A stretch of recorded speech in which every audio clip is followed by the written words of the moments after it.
Hey everyone, welcome back to my channel, and today we're back in storytelling time. So the last time I already mentioned storytelling. Now we're going to mention our first book, Wonders of the Ancient World. Actually, it's a scrapbook, but this is not a scrapbook. This is just a copy of the scrapbook.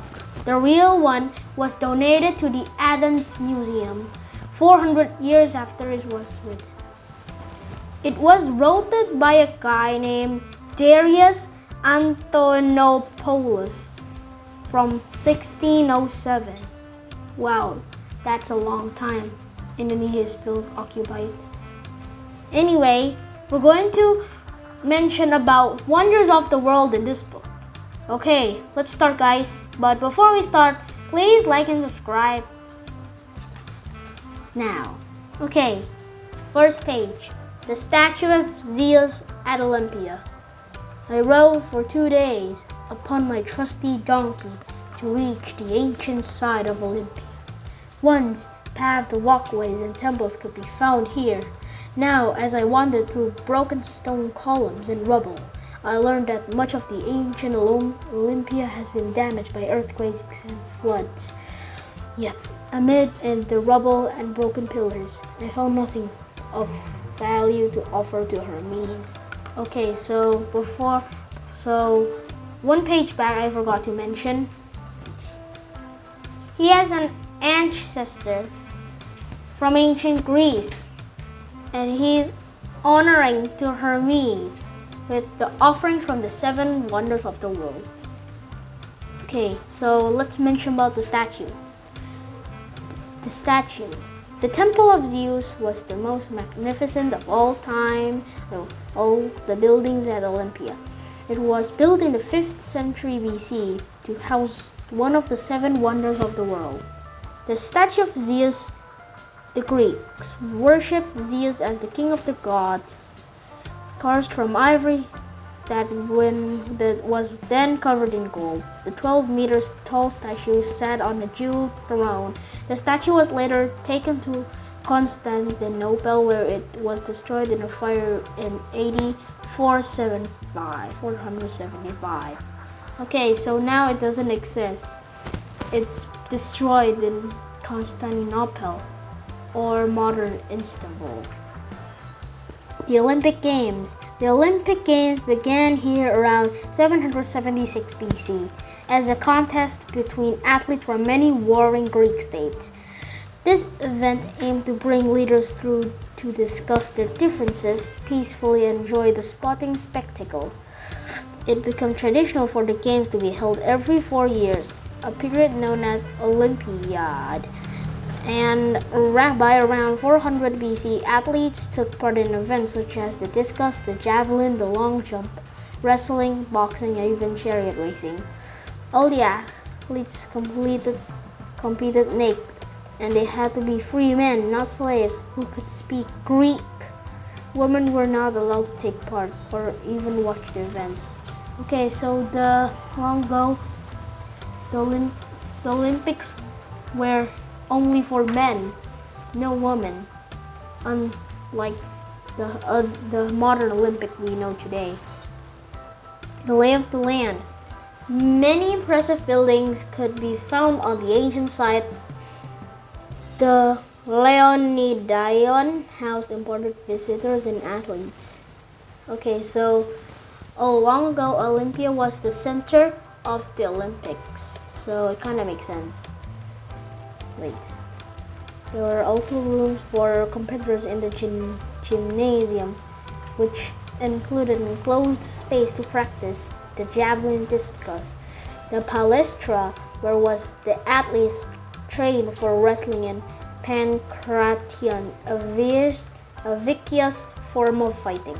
The stadium was not the building, but rather a running track, surrounded by places for spectators to sit. Sorry, just checking. Okay, so we're now going to mentioning the temple of Artemis. It took me a week to get back to Piraeus, the port that served the great city of Athens. There I sold my donkey and used the money to fund the journey by ship across the Aegean Sea to Izmir in the Ottoman Empire. I joined some travelers heading south for a long day's walk to Ephesus and the Temple of Artemis. The temple, completed in 550 BC, the Temple of Artemis took 120 years to build. Wow, that's a long time to build such a good temple. Decorated with sculptures, carvings, and paintings, it stood 115 meters long and 55 meters wide. Its marble columns were 18 meters high, destroyed in 356 BC by Herostratus, who thought burning the temple would make him famous. Okay, so Herostratus tried to gain fame just burning a temple. That's cool. Burning a temple.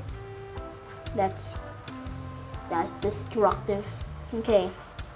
But the good part is it was rebuilt by the Emperor Alexander the Great, but later destroyed again. All that I found were crumbling ruins, nothing fit for an offering to Hermes, Artemis the Huntress. So we're mentioning who is actually Artemis, okay? The ancient Greeks worshipped Artemis as goddess of the hunt. She was also the goddess of wild animals, the wilderness, and young women. She was said to punish men who had been cruel to a young woman by turning them into stags and having their own hounds hunt them down. Artemis was the daughter of the king of the gods, Zeus, we already mentioned that, and twin sister of the sun god, Apollo. The port city of Izmir is one of the oldest cities in the Mediterranean.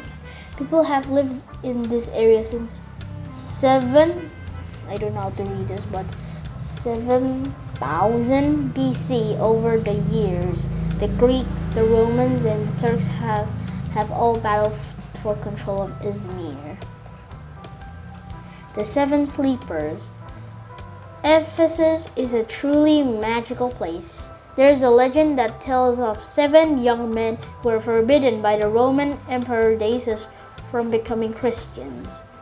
Okay, so in that time, Christianity was literally banned. Okay, they ran off to pray in a cave, but fell asleep. Decius had the mouth of the cave sealed, entombing the men. The sleepers were forgotten about until 2 centuries later, when the cave was opened. They woke up thinking they had been asleep for just one night. Wow, they have to sleep for a long time. Until 2 centuries? That's a long time. Now we're mentioning the mausoleum of Mausolus.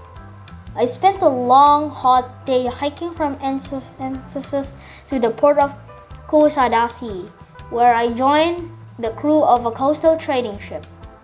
I helped load and unload cargoes of grain, olive oil, and fruit in return for food and free passage to Halicarnassus, now called Bodrum.